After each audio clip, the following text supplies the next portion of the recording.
Madam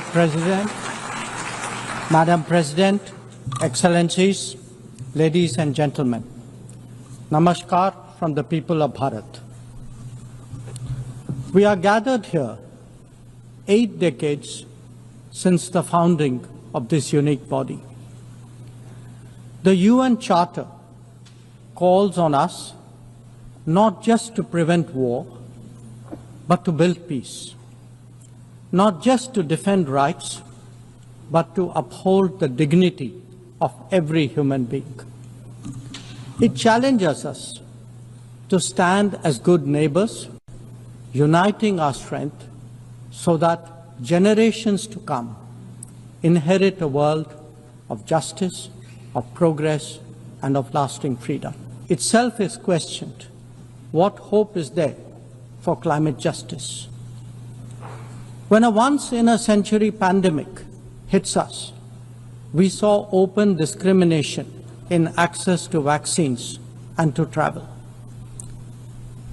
Energy and food security have been the first casualties of conflict and disruption, especially since 2022.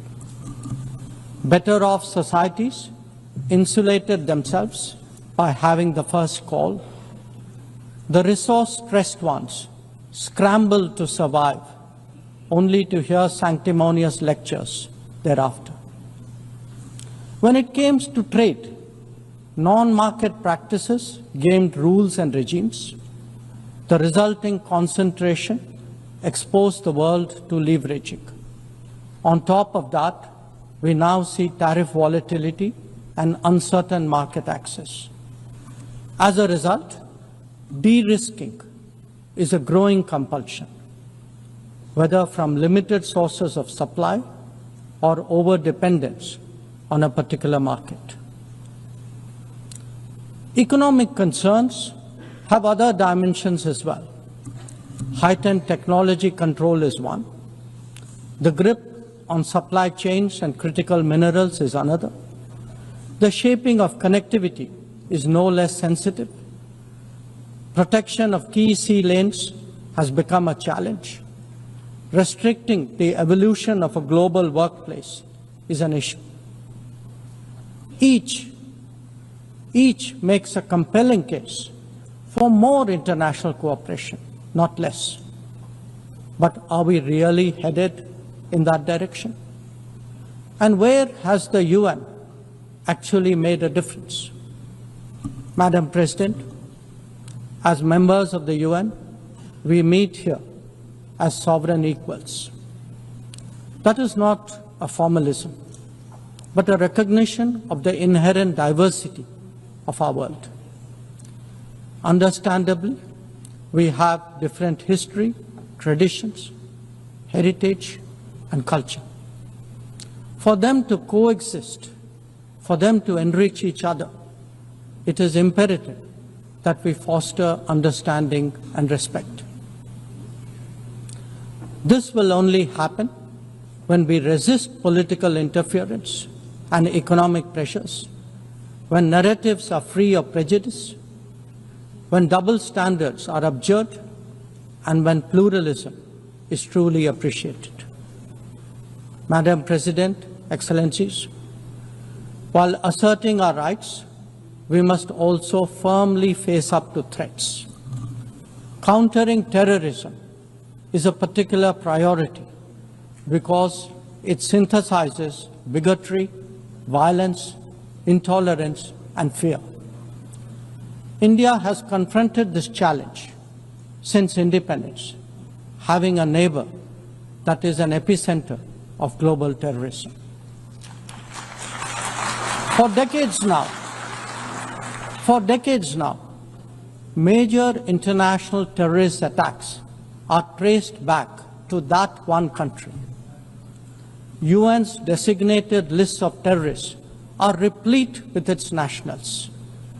The most recent example of cross-border barbarism was the murder of innocent tourists in Pahalgam in April this year.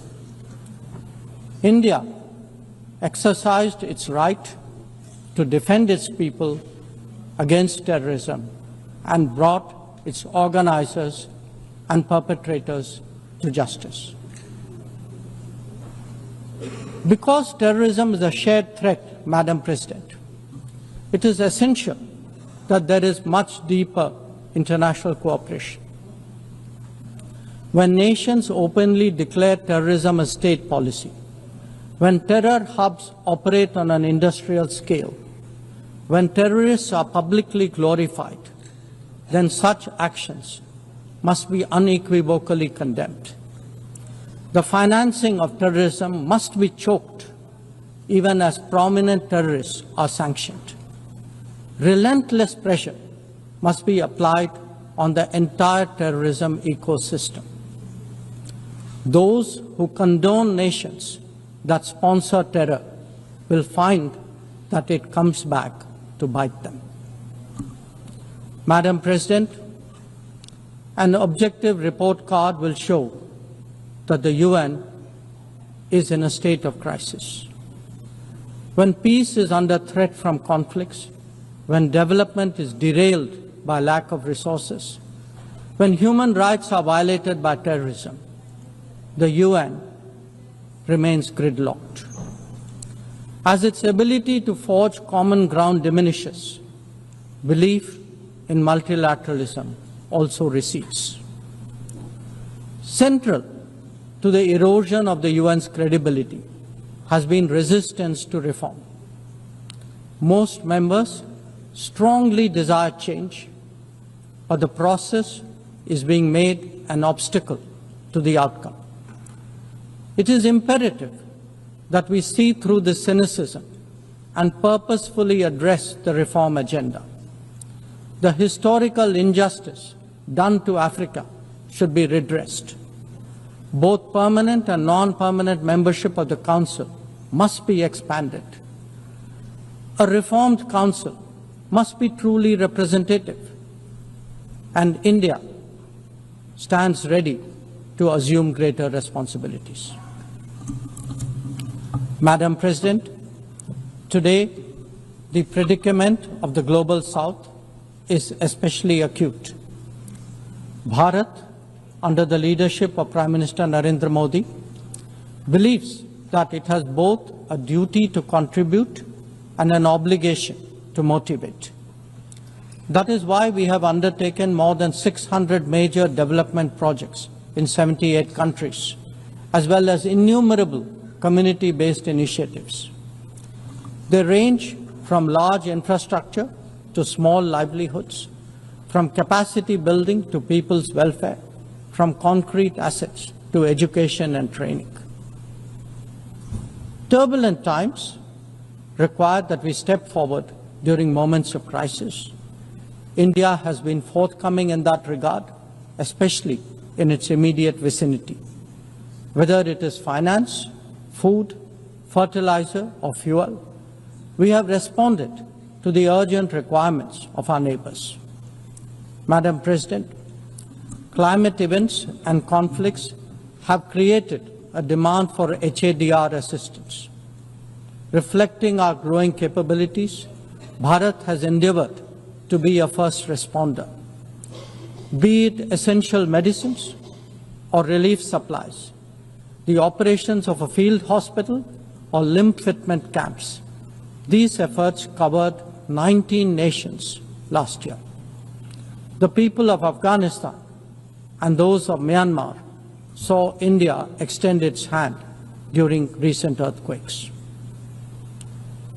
Our efforts at ensuring safe commerce, combating piracy, and preventing attacks on shipping in the Northern Arabian Sea also bear mention. And the Indian tradition of UN peacekeeping operations continues in the Democratic Republic of Congo, in Western Sahara, Central African Republic, Golan Heights, Cyprus, Lebanon, Abyei, South Sudan, and Somalia.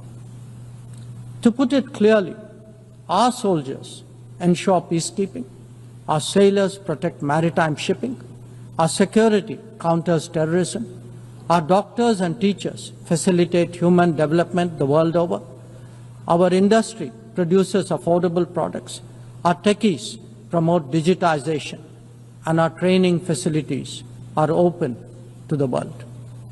These remain the core of our foreign policy.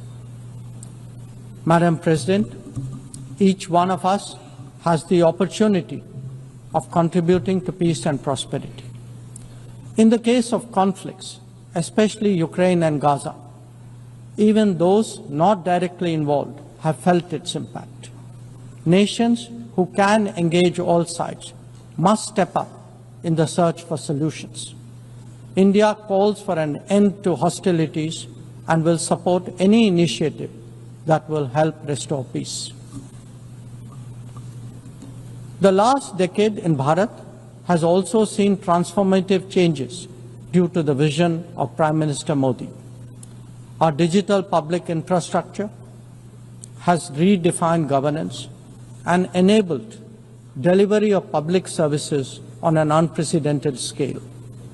Our startup ecosystem, innovation culture, and microfinance are changing the face of society. Our rapidly growing infrastructure facilitates both ease of doing business and ease of living for citizens. India remains committed to sharing its experiences and tools with others on their journey of development. Artificial intelligence as a horizontal and cross-cutting technology has a particular promise for development. India's approach is to harness it responsibly for human welfare. Inclusion and impact will be the watchwords for the summit that India will host in 2026. Madam President, Bharat approaches the contemporary world guided by three key concepts. One, Atmanirbharta, or self-reliance. That means developing our own capabilities, building our own strengths, and nurturing our own talent. We see its results already, be it in manufacturing, in space programs, in pharma production, or in digital applications. Make, innovate, and design in India also benefit the world. Two, Atma Raksha, or securing oneself. We remain determined to protect our people and secure their interests at home and abroad. That means zero tolerance for terrorism, robust defense of our borders, forging partnerships beyond, and assisting our community abroad. And three, Atma Vishwas, or self-confidence. As the most populous nation, as a civilizational state, as a rapidly growing major economy, we are confident about who we are and what we will be. Bharat will always maintain its freedom of choice and will always be a voice of the Global South. Madam President, these are certainly challenging times for the international community. Many of our assumptions and expectations no longer hold.